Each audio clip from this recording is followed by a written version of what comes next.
सामर्थ जी, राधे राधे। मध्य प्रदेश से। महाराज श्री जी की कृपा से उनके नाम में प्रीति है और उनके नाम का प्रतिदिन जाप भी करता हूँ।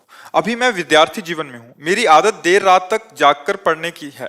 सभी के कहे अनुसार मैंने सुबह जल्दी जागकर पढ़ने का प्रयास लंबे समय तक किया, किंतु मन नहीं लगा। ऐसा मेरे और अन्य कई विद्यार्थियों के साथ होता है। महाराज जी, अपना मार्गदर्शन दीजिए। क्या भविष्य में इस दिनचर्या से शारीरिक और मानसिक स्वास्थ्य में बुरा प्रभाव पड़ सकता है, या मैं इसको ऐसे ही जारी रखूं, या एवं कै बजे तक सुबह जगते पढ़ने हैं? हेतु 2:30-3 बजे रात तक। हाँ, आजकल तो इसे बच्चे जो अच्छी पढ़ाई कर रहे हैं वो ऐसा ही हमें बताए।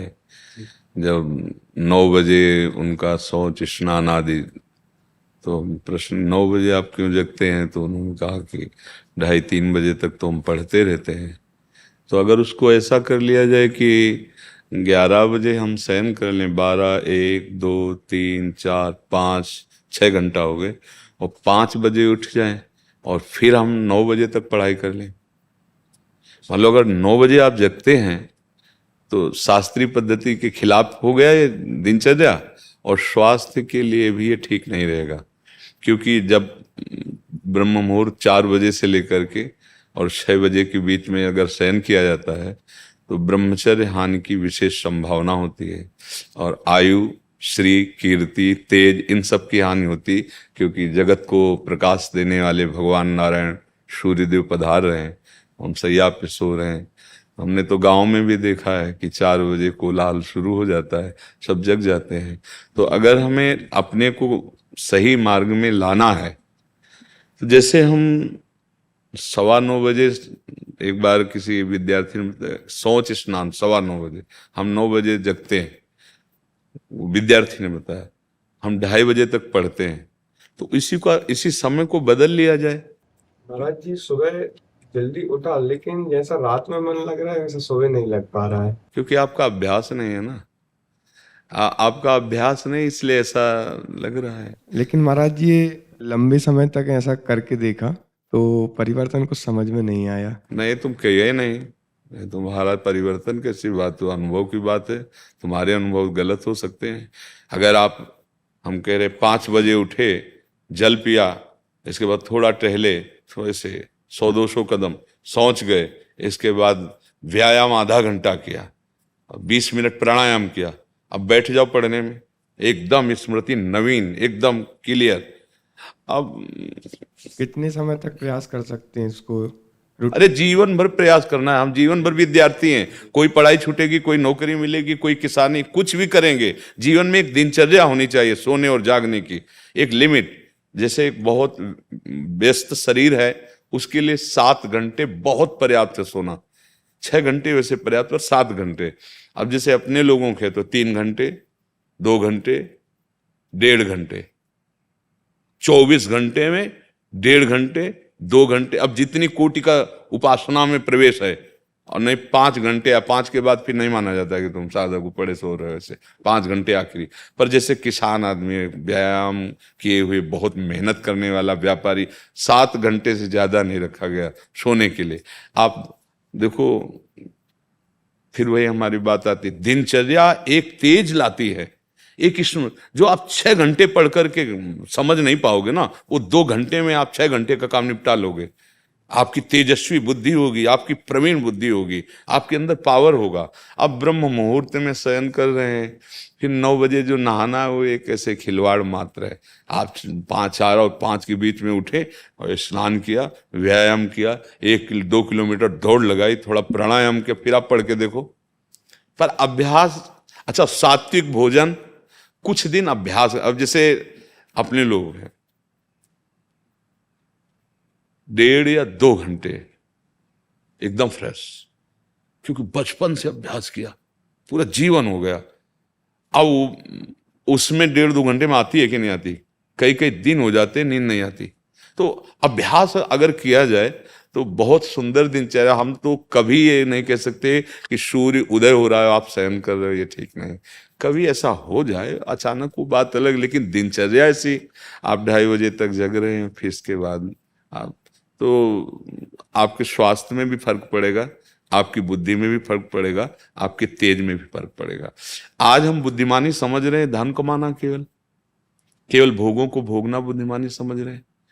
यही बुद्धिमानी मानी जाती है। जैसे आके प्रश्नकर्ता ने प्रश्न किया था कि हम ऐसों को तो जो मांस खाते हैं, शराब भी पीते हैं और अपने मतलब टाइम से यही टाइम 11 बजे जगना, ऐसा खूब ऐश्वर्यवान है, खूब मौज मस्ती से रहे, उनकी कोई परेशानी नहीं है। ठीक है, इसे तुम सुख मौज मस्ती समझ रहे हो। कुछ दिनों बाद शरीर छूटेगा, इसके बाद क्या रह गया? हर चीज यहीं रह जाएगी। ना तो तुम्हारे पास जितेंद्रियता है, ना भगवान नाम है, ना सत्य है, ना धर्म है। बचा क्या? आए किस लिए थे? मानव जीवन केवल इसी के लिए। तो जितना तुम्हें डल्लभ के गद्दे पर आनंद मिलता है ना, सुअर को कीचड़ में मिलता है। जितना तुम्हें अपनी भार्या पे, उतना उसको अपने संभोग में मिलता है। जितना तुम्हें अपने बच्चे प्यारे, उसको अपने बच्चे वैसे ही प्यारे। जितना तुम्हें सांसारिक सुख, वो वैसे बिष्ठा। तुम्हें रबड़ी रसगुल्ला जैसे अच्छा लगता है, उसको बिष्ठा और ये सब अच्छे लगते हैं। अंतर क्या रह गया? पशु में हमारे में अंतर क्या रह गया इतना? हमारा जीवन आध्यात्मिक जीवन, हमारा जीवन भागवतिक जीवन, समाज सेवी जीवन, तेजस्वी जीवन, भगवत प्रिय जीवन। तो पीछे वाले में यही हमने चर्चा की है कि हम इतने पढ़े लिखे, इतने बलवान बुद्धिमान सब बन रहे हैं और जरा जरा सी बात में भाई भाई को मार रहा है, जरा सी बात में बूढ़े माता पिता को मार रहे हैं। ये बुद्धिमानी है, ये पढ़ाई लिखाई, ये डिग्रियां हैं। अरे विद्या विनयम ददाति। अपने माता पिता को भगवान समझकर उनकी आज्ञा, जो आज्ञा, ऐसा कितने बच्चे हैं जो अपने माता पिता के पैरों रोज छूते हैं। साक्षात भगवान घर में बैठे हुए हैं और उनको अवहेलना। ये पढ़ाई हमें तो नहीं समझ में आ रही, क्योंकि विद्या का प्रभाव होता है विनयम ददाति, विनयशील, संयमी, जितेंद्री, धैर्यवान। वो तो बातें समझ में नहीं आ रही। क्यों? अब आसुरी बुद्धि बढ़ रही है, जिसे कहते हैं राक्षसी बुद्धि। माँ नहीं मातु पिता नहीं देवा, आसुरी बुद्धि बढ़ रही, खान पान गलत हो रहे हैं। अब बच्चा आए हो यहाँ इसलिए प्रश्न किया, इसलिए बता रहे कि अब कोई सुधर जाए तो सुधर जाए, नहीं तो आगे सुधरने के चांस ही नहीं रहेंगे। ऐसी बुद्धि बिगड़ती चली जा रही। शास्त्र आज्ञा करता है 11 बजे के पहले ही आहार हो जाना चाहिए। इसके बाद प्रातः ब्रह्म मुहूर्त के बाद, रात्रि में कोई निशाचर थोड़ी हो आहार विहार। पर अगर ये सब बातें तो फिर समझ में नहीं आती। अब बुद्धि कितनी रह गई? भोग भोगो, खाओ पियो, मर जाओ, बस इतनी रह गई है। आप देखो ना, किसी प्रकार से धन आना चाहिए, वो इन किन प्रकार कैसे हो। बहुत पढ़े लिखे हैं, लेकिन सभ्यता, नम्रता, धर्म, सत्यता, पवित्रता एक लक्षण नहीं दिखाई दे रहे। सुंदरता दिखाई देगी, बनावटी बाहर की, पवित्रता नहीं होगी। बुद्धि है, विवेक नहीं है, बहुत डिग्री है, लेकिन विनय और सभ्यता का लोप हो चुका है। ऐसे माता पिता से, बुजुर्गों से बात करते हैं जैसे कोई पागल आदमी बात करता है। ऐसे अपने बुजुर्गों से ऐसी बात करो कि उनका हृदय लगे कि हमने खवा पिया के, पढ़ा लिखा के बड़ा किया, तो कम से कम वचन से तो मृदु बोला जा रहा है, व्यवहार तो मृदु बहुत ही कम हो गया है। तो हमारी तो यही प्रार्थना है आजकल के बच्चे। और आप निश्चित समझो, ब्रह्म मुहूर्त के जगने वाले का एक अलग तेज होगा, अलग विवेक होगा। जो संयमी होगा वही उन्नति, चाहे लौकिक हो चाहे पारलौकिक। आप पक्का समझ लो, जिसमें संयम नहीं है वो न लौकिक उन्नति को प्राप्त होगा और न पारलौकिक उन्नति को प्राप्त होगा।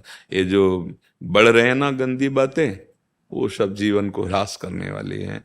अब ये समझ में नहीं आएंगी, क्योंकि ना आहार शुद्ध है, ना संग शुद्ध है। तो गोस्वामी जी ने इसीलिए कहा, मन पचितई है अवसर बीते। अंतिम समय जब यहाँ से चलने का समय आता है, कोई नहीं होता, तब पछताना पड़ता है कि आए थे भगवान का भजन करके, धर्म पूर्वक जीवन जीने के लिए, और ये सब क्या कर बैठे। अब समय नहीं रह गया। इसलिए हमें लगता है राधा राधा राधा, और अच्छे आचरण करो, कोई व्यसन मत करो, और कोशिश ऐसा करो। बिल्कुल महाराज जी, अपनी दिनचर्या में परिवर्तन लाने का प्रयास करेंगे। और व्यायाम जरूर करें, उससे जितेंद्रियता में सहयोग मिलता है। व्यायाम प्राणायाम से शरीर स्वस्थ, स्मृति एकदम पवित्र। वो तो बहुत दवाइयाँ और ये सब ऐसा चल गया। एक बार आप हम तुम्हें देख लें, या एक बार आप हमें कोई बात बता दो, आप 10 वर्ष बाद पूछ लेना, वो दिमाग में टेप हो जाती थी। अब तो मतलब बहुत, अब ये एलोपैथिक सिद्धांत से ही डायलिसिस और उसकी औषधियाँ सब नहीं, कभी हमने टेबलेट नहीं पाए पीछे। एक बार सुना दो, केवल कोई भी बात आप हमको बता दो, हमारे दिमाग में टेप हो जाएगी।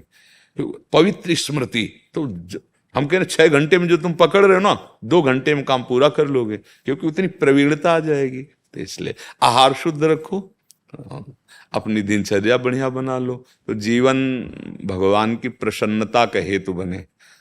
हाँ, वो अगर प्रभु प्रसन्न है तो जा पर कृपा राम की होई, ता पर कृपा करे सब कोई। हमारा तो बस हृदय का भाव यही है, जो हम आप लोगों को समय देते हैं, कि किसी तरह आप ये समझ जाओ कि आप कितने अमूल्य समय को कहाँ नष्ट कर रहे हो। एक बार हम सत्संग में भी कहा, जैसे आप 50 वर्ष संपत्ति कमाए, 50 वर्ष का समय दे करके, अब आपकी आखिरी श्वास है, और वही 50 वर्ष की संपत्ति पूरी दे के एक श्वास बढ़वा लीजिए, नहीं बढ़ेगी। मतलब आपने 50 वर्ष की श्वासें ऐसी जगह खर्चा की जो एक श्वास भी नहीं बढ़वा सकती। अब उन श्वासों की पूर्ति कैसे होगी? अगर राधा राधा राधा बोले तो सब बन जाएगा, सब आनंद आ। थोड़ी देर भगवान नाम जप कर लिया तो हमारी बुद्धि पवित्र हो गई। अब उसे जिधर लगाओ, चाहे जिस कार्य में लगाओ, वो मंगल विधान करेगी। नहीं तो ऐसे ऐसे आचरण है कि फिर यहाँ न जेल मिलेगी तो फिर नर्क मिलेगा। मान लो छुप गई बात तो फिर नर्क मिलेगा। हाँ, दंड तो अवश्य में भोक्तव्यम, भगवान कह रहे अवश्य में भोक्तव्यम कृतम कर्म शुभाशुभम। जी।